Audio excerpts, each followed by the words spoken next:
చంటి, సింధూర వాళ్ళు పూజ కోసం అని చెప్పి రెడీ అవుతూ ఉంటారు. ఇంతలో అక్కడ ఉన్న చంటి సింధూర దగ్గరికి వస్తూ ఉంటాడు.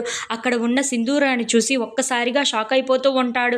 ఏంటి ఈ అమ్మాయి గారు ఈ చీరలో, ఈ నగల్లో ఎంత అందంగా ఉన్నారో అని చెప్పేసి అయితే సింధూరాను అలా చూస్తూ ఉండిపోతాడు. ఇంతలో అక్కడ ఉన్న సింధూర కూడా చంటిని అక్కడ అలా చూస్తూ ఉండిపోతుంది. చంచలమ్మ సింధూరాన్ని చూడడానికి విజయమ్మ వాళ్ళ ఇంటికి వస్తూ ఉంటుంది. అది చూడగానే అక్కడ ఉన్న చంటి అయితే ఒక్కసారిగా షాక్ అయిపోతూ ఉంటాడు.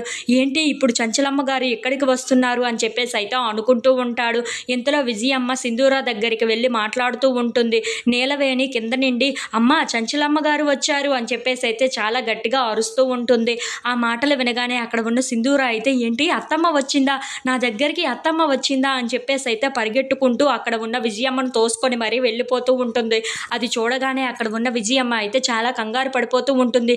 ఏంటి చంచలమ్మ వచ్చింది అన్న మాట వినబడగానే ఈ సింధూరకు ఇంత పొగరు వచ్చేసింది, నన్నే తోసుకొని వెళ్ళిపోతుందా అని చెప్పేసి అయితే అనుకుంటూ చాలా కోపంగా సింధూర వైపు చూస్తూ ఉండిపోతుంది.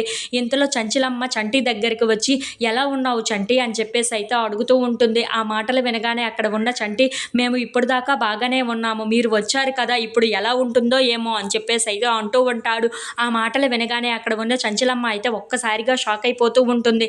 ఇంతలో అక్కడ ఉన్న చంటి మాత్రం అవును, మీరు మా ఇంటికి రాకపోతేనే మంచిది, మీరు మీ నీడ కూడా మా మీద పడకపోతేనే చాలా బాగుంటుంది అని చెప్పేసి అయితే అంటూ ఉంటాడు.